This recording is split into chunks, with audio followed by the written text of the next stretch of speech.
Hello and welcome. I'm Leigh Ann Gerrans and you're watching W News, broadcasting live from the Al Arabiya headquarters. These are our top stories. Wildfires continue to rip through Los Angeles with almost 180,000 people under evacuation orders and iconic landmarks damaged. The funeral of the 39th President Jimmy Carter has taken place in Washington, attended by all 5 living US presidents. Elon Musk prepares for a sit-down interview with Germany's right-wing AfD party leader, with European leaders calling it intrusive and pretentious. And when will the war in Gaza end? Al Arabiya asks Israel's energy minister Eli Cohen, who provides 2 key conditions.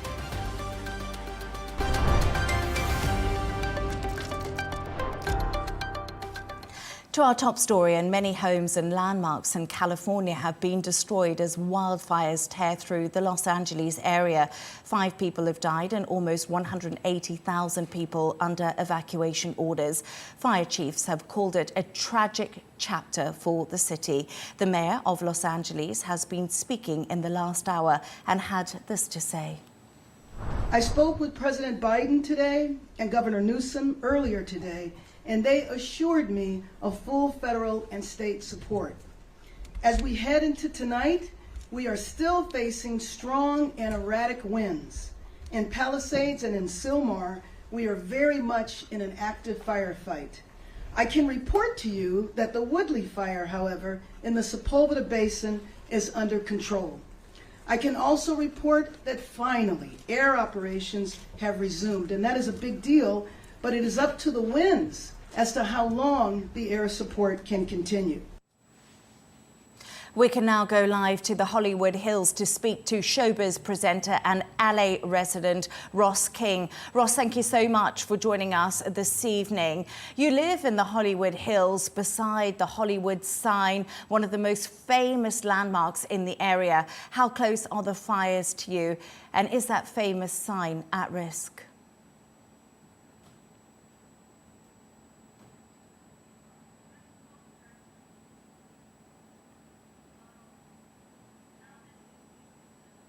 Ross, apologies, you're just muted. Would you mind unmuting yourself for me? Sorry about that. Yes, there we are. Hopefully you can hear me loud and clear now. Yeah, came very close last night. We had what's called the Sunset Fire, which happened at Runyon Canyon, which is just the next canyon over from me here. And we were really, really concerned at just how close the fire was getting, because the simple fact of the matter is that one tiny ember from any of the fires can carry for many miles and just set off another fire. And that's exactly what had happened with the Sunset Fire. So it was a little close for comfort last night. We weren't under a mandatory evacuation, but we were actually told that we just had to sit tight for a little bit. But it was very much a case of ready, set, go. The car was packed. We'd put all the belongings that we could in the car, have the car facing the right way, and then we're ready to go. But thankfully, in the past couple of hours, they've taken away that evacuation risk. So thankfully, things are a little bit calmer at the moment. But again, as Mayor Bass was saying there, it's the winds that you have no control over. Mother Nature, such a force. And the Santa Ana winds, they're warm, they're swirling. Thankfully, through the night, they were able to get the helicopters up there to actually drop water on the Sunset Fire. And that really saved so much there, because where it is, right up above Hollywood, and so they were terrified that the actual the whole actual sorry, there's alarms going off absolutely everywhere at the moment. We're just a little bit on tenterhooks, because suddenly you get a call to say there's another fire and we have to move. But basically they were worried that the fire was going to sweep down actually into Hollywood itself. So the whole area where you have places like the Dolby Theatre, where the Oscars come from, the Hollywood Walk of Fame, places where people go when they come out here on holiday, that was all under evacuation and so densely populated. So people really concerned there. Ross, I just want to say it's really a pleasure to have you on. I know that you're contending with a lot at the moment, but you're also a showbiz reporter. Many high-profile celebrities have sadly lost their homes. We've seen pictures on social media, almost looks apocalyptic. Paris Hilton, Billy Crystal, Ricky Lake and Adam Brody, just some of them. Have you been following them on social media, and are you in touch with anyone who has lost their home? Yes, sadly, I have now 5 friends who've completely lost their homes in the Pacific Palisades and in Malibu as well. As you said, a lot of famous people, a lot of movie stars have lost homes. Paris Hilton talked about her place in Malibu where she had so many memories, brought up so many childhood memories, and in fact wanted to have memories there now with her own children. Absolutely devastating. Again, it doesn't matter whether it's a multi-million-dollar home, Leigh Ann, or whether or not it's a tiny home. They are people's homes, and that is what people are losing at the moment. It is devastating. You mentioned the word apocalyptic, and that really is how it's been. When you see the pictures, and it's weird because I sit here, I watch the TV, see the pictures, and then realize that it is literally, just a mile or two away from me as well. It's a very, very hard watch. But again, Mother Nature doesn't care whether you're big, rich, famous, whatever. It will just take whatever it wants. Yes, indeed. But people have really come together. Communities seem to be strong at this time, and we're hearing that Airbnb and lots of restaurants have been reaching out and offering help to anyone who is affected. Like you say, it is densely populated. People of all different ranges live in the area. Can you tell us a little bit more about that and the spirit that's currently happening around you? Yeah, there's an amazing sense of community at the moment. Everyone texting each other saying, if you're evacuated, come to my house. You'll be safe there. It really is quite incredible, the spirit that is here at the moment. I know that the world of politics has been trying to raise its ugly head here at the moment. And of course, the bottom line at the moment is there will be a lot of talk about what could have been done better, what hasn't been done right. But that's not the time for that at the moment, I don't think. The simple fact of the matter is we all have to come together. We have to try and look after each other. As you were mentioning, a lot of the hotels, I know the Fairmont Hotel in Santa Monica has taken in so many people there because they're right beside Pacific Palisades, which is absolutely destroyed. Basically, 70% of that place has gone. I mean, you cannot believe it when you see it from the air. It's just absolutely frightening and devastating.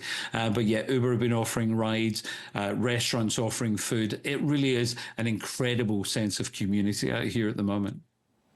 Ross, fire chiefs have called this a tragic chapter for the city, with so many significant buildings, as you've told us, and famous streets being destroyed by these devastating fires. Do you think LA can ever really recover from something like this? I think it's going to be a long, long time before we recover out here, both just in the physical side of things of rebuilding. As I said, at least 70% of the Palisades has gone. And, that was such a beautiful place, and to rebuild that is going to take such a long time. And also, I think from within, what people have gone through. Again, I find myself very, very lucky that, in the end, I was just out briefly and my house is here. But I know that feeling of when you're actually having to leave and you're thinking, what do I take with me? What do I leave behind? You take photographs of the house because you think you may not come back to a home. And that's what's happened for thousands of people out here. And it's going to be a real slow build back. I think, obviously, at the end of the day, it is Los Angeles. It's Los Angeles County. They're strong here. But this has just been the biggest blow. And as I said, it's the most destructive fire in LA history, and it has affected so many people. Ross King, I just want to say a massive thank you for joining us, and I'm so glad that you're safe, and I hope it stays that way. Thank you once again. That is a Showbiz presenter and LA resident there, Ross King. Thank you. Thank you, Leah. Staying with the wildfires now, and President-elect Donald Trump has slammed California's Governor Gavin Newsom for his handling of the disaster, claiming firefighters haven't had enough water in their hydrants to tackle the blaze. Here's a reminder of just what he had to say. If those people leave, you're going to lose half your tax base of California. This is a true tragedy, and it's a mistake of the governor, and you could say the administration. They don't have any water. They didn't have water in the fire hydrants. They don't have water. And yet they have, the water comes from, you know where? Up north. And it comes down at levels, they give millions and millions of barrels of gallons of water that they have, and they send it out into the Pacific. For the Pacific, it's like a drop, it's nothing. But for California, it would take care of the whole state. So what's happened is a tragedy, and the governor has not done a good job. With that being said, I got along well with him when he was governor. We worked together very well, and we would work together. I guess it looks like we're going to be the one having to rebuild it. But what happened there, I don't think there's anything that I've ever seen quite like it. And the insurance companies are going to have a big problem, because you're talking about big, big dollars. Let's get reaction from our Washington correspondent now, Benji Hyer. Benji, thank you for joining me. We just heard Ross King there before saying politics is raising its ugly head. Donald Trump's clearly not a fan of Gavin Newsom. What else has he been saying about the wildfires today?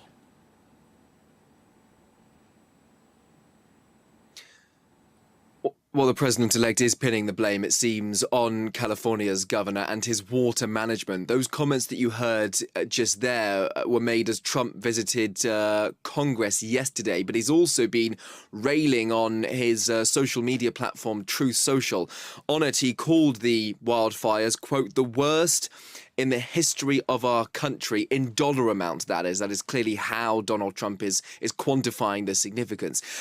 It's worth stressing it is not quite true when he says, quote, they don't have any water in LA. There have been challenges, yes, and the water supply is overwhelmed. What is interesting, perhaps, or maybe it's just predictable by this point, is what we've seen in terms of Donald Trump's approach to this tragedy. He is using it as an opportunity, as he's done in the past, to attack his political opponents. But Governor Newsom has hit back in his own way. He says that people are fleeing, people have lost lives, families torn asunder, and yet this guy, in reference to Donald Trump, wants to politicize it, says Gavin Newsom. If you are looking at who or maybe what to blame for this devastating fire, the reality is that people should look no further than some new findings that came out earlier today. Researchers at the University of California say the sort of conditions that we've seen in Los Angeles are linked to something called weather whiplash, and that is a phenomenon, as you can imagine, that is stoked by climate change.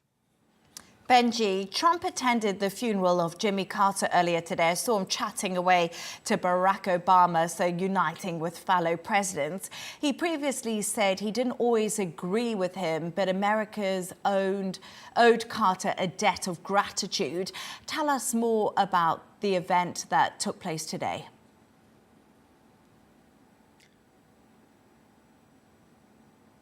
Well, still taking place, in fact. That funeral service ongoing, and Donald Trump is present. He's sitting alongside and chatting with Barack Obama, his predecessor. Look, Donald Trump has published a gracious statement upon President Carter's death. He said that he praised him, you know, over that weekend, last year, I should say. But the president-elect also has form at mocking President Carter. He's branded him amongst the worst US presidents, those comments he repeated on Carter's 100th birthday. Today, though, we've only seen pleasantries at the memorial service. That, as I mentioned, is still taking place at Washington National Cathedral. We have heard over the past hour or so multiple eulogies from colleagues, from family of the late president, praising him, his character, his achievements. President Joe Biden has described Carter as a man of courage and compassion, and the sitting president has just spoken at that service. He said that the former president had, quote, a good life of faith, of hope and of love, saying that he'll miss the 39th president and calling on fellow Americans to pay homage to the man. This is not the end of proceedings. Following this funeral service, President Carter's remains are then going to be transported back to his hometown in the state of Georgia, and it is there where a private, intimate service will be held with his family. Benji Hyer in Washington, thank you so much for that.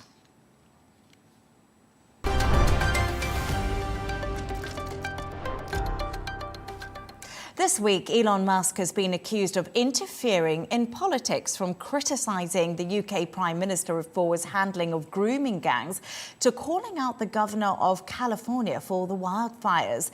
And later today, the tech tycoon will sit down with Alex Weidel, head of the AfD, Germany's far-right party, ahead of the country's general election.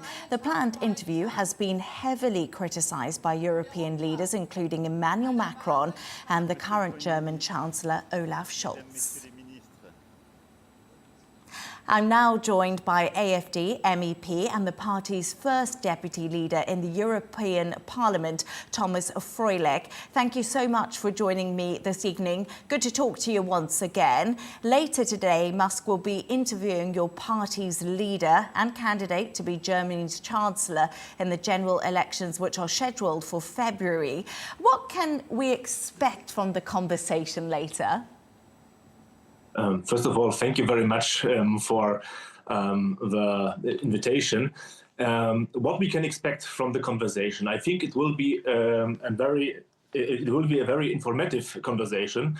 I think the world will learn that we represent reasonable positions, that we want to preserve our identity, that we don't want to sacrifice our economy to climate ideology, and that we are just ordinary patriots and not neo-Nazis or something like this. I think this will be very important, and I think the world needs to know that we are just people, reasonable people, and I think this will be the message from the live talk between Elon Musk and Alice Weidel today. So important to show what the party is really about. The AfD performed strongly in European Parliament elections. Macron has hit out at Musk for directly interfering in elections, as has Norway and Germany. There's growing backlash amid the Tesla chief's escalating feud with Keir Starmer in the UK. Does the AfD welcome Musk's intervention in German politics, or are we at a dangerous crossroads? To be honest, I think we support this interference because this support, Elon Musk's support for the AfD, is a stroke of luck for us. Musk is a successful entrepreneur and he represents the future, and his support significantly boosts our standing and our image in Germany and abroad. The fact that he will now have a talk with our party leader, Alice Weidel, is, in my eyes, a sensation and something I didn't expect a few weeks ago. And to be honest, I really enjoy the panicked reaction from the left liberal establishment. Now there are talks of even stronger regulation of social networks, and Elon Musk is, as you said, accused of foreign interference. In my eyes, this is quite hypocritical, because the same people who are now outraged by Elon Musk's supposed foreign interference, they have no problem with US billionaires like George Soros sponsoring political NGOs abroad that are involved even in regime change operations. And another example, Bill Gates, he donated over 5 million euros to the German magazine Der Spiegel.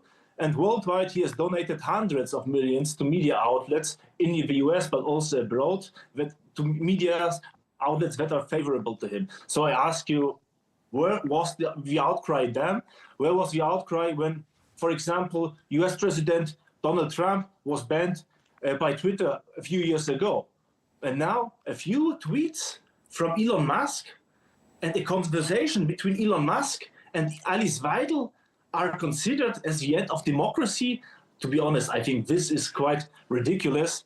And I think that the left liberal establishment is afraid of freedom of speech. That's the point. Just imagine today, 150 officials of the European Union are monitoring Musk's live talk with Alice Weidel. 150 EU officials. To be honest, this is insane. Is this what the free democracy looks like?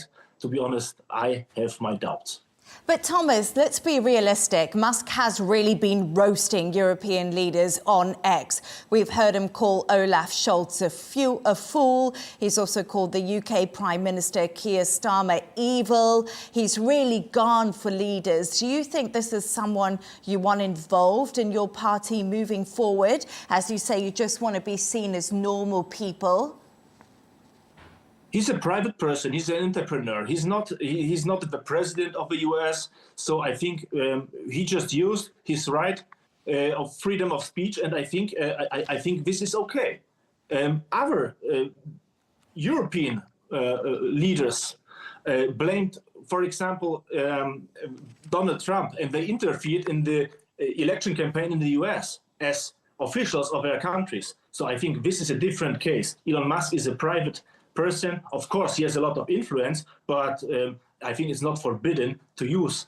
It's not forbidden to use this influence. I think it's okay, and I think this is also part of free speech. Why shouldn't Elon Musk have the right to express his opinion on European politics? I think he has the same rights like ordinary people. But we must remember that he is going to be coming into the Trump government in some position within a few days. But I just want to move on. I want to ask you, AfD has stated in its draft election manifesto that it wants to leave the EU and also the euro. Is this something the party will enact if you become the government? And is this really popular within Germany? First of all, we want... this is just a draft, and we will hold our party congress in this weekend, and then we will decide on the program of the upcoming election. So this is not set in stone. We will see the result, and we don't want to leave the European Union. We want to reform the European Union, because for the moment it's something that doesn't work. We have to be honest; it doesn't work. So we want to reform the European Union, but as I said, this is not set in stone, since it is just a draft. We will decide on our program this weekend, when we will have our party convention in Hyer in Eastern Germany. And for the moment, it's just we can just speculate on our party program. We will see. I don't think that we will vote for a Dexit. And I don't think that we will vote for leaving the euro in general. Tomasz Froelich, AfD MEP, I really appreciate you joining us this evening. Thank you so much. Thank you very much.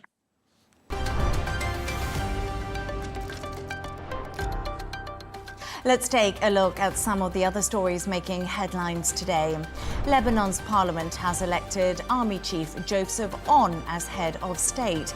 It's thought On was the preferred candidate for Lebanon's key allies, whose support is critical after the 14-month conflict between Israel and Hezbollah. Lebanon requires significant funds for reconstruction as it rebuilds its economy and also infrastructure. Chinese authorities have moved more than 47,000 people affected by the Tibetan earthquake to shelters today as rescue teams continue to search for survivors. Many are still missing after Tuesday's 6.8 magnitude quake, which killed 126 people and injured 188 others. It's believed many who are trapped under the rubble may have died from hypothermia. Britain's Foreign Minister David Lammy has announced new sanctions to target the finances of people smugglers. The planned measures are intended to make it more difficult for criminals to profit from human trafficking. The legislation is expected to come into force within a year. Two NASA astronauts who have been stuck on the International Space Station since June last year have said they don't feel like castaways. Butch Wilmore and Sunny Williams were only meant to be in space for 8 days, but experienced several problems when their spacecraft returned to Earth without them. The astronauts told NASA leaders they would take pictures of the California wildfires when they pass over that part of the world in order to help those on the ground. And the Prince of Wales has posted a birthday message to his wife Catherine on social media as she turns 43. William called Catherine the most incredible wife and mother and said the strength she'd shown over the last year had been remarkable. The Princess returned to royal duties last month following chemotherapy treatment for cancer.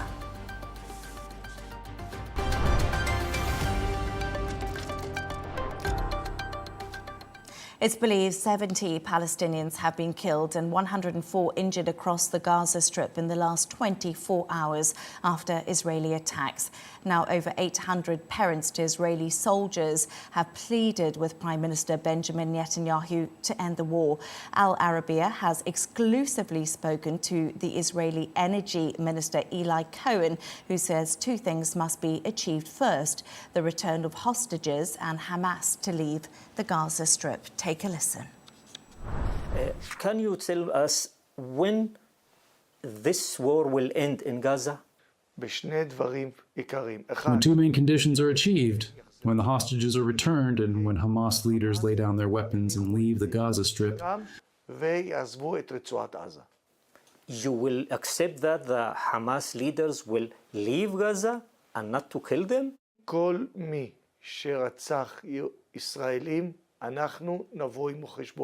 Anyone who killed Israelis will be held accountable. If they want Gaza to take a new direction, they must understand two things: the hostages must be returned and Hamas must not control Gaza the day after. Will Israel attack Iran, the nuclear program?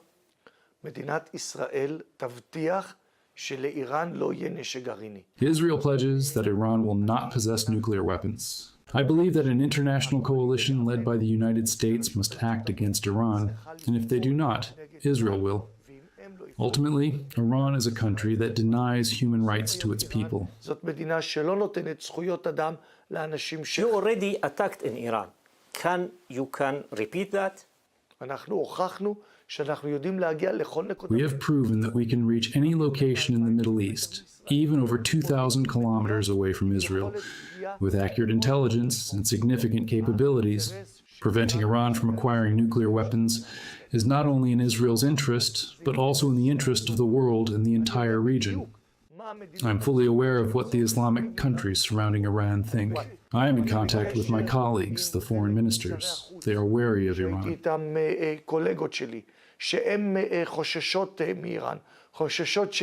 You mean Bahrain and UAE?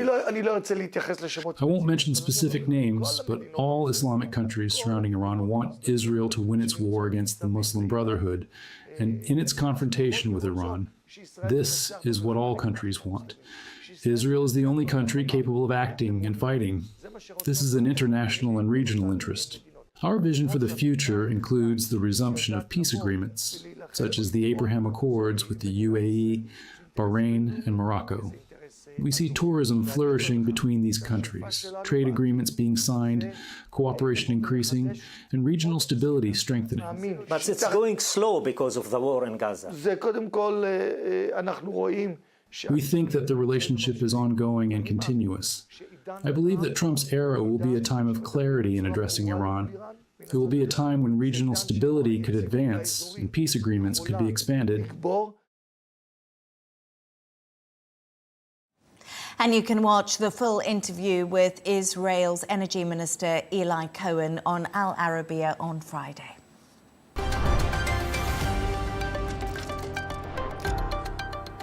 Let's take a look at the top business news. The pound has fallen to its lowest level in over a year, while borrowing costs have surged to their highest for 16 years.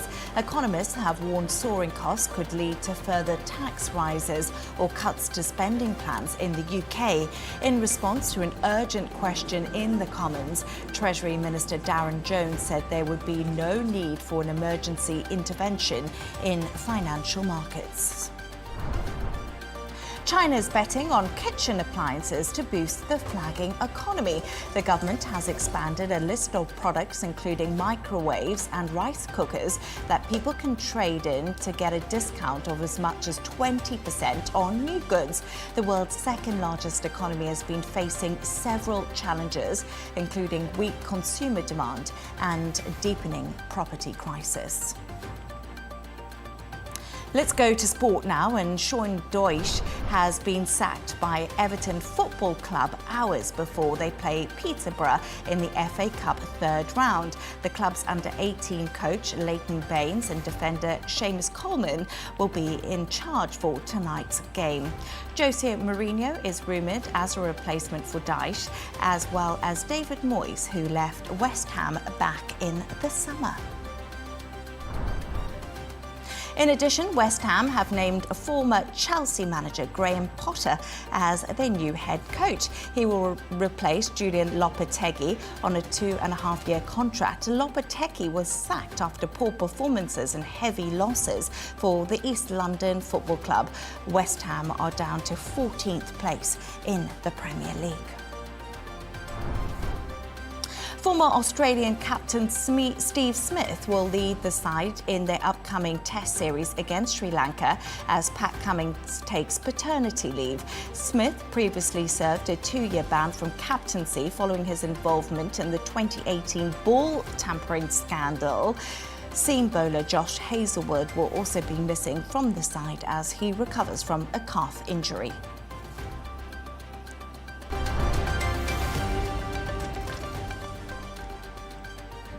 A reminder of our top stories today.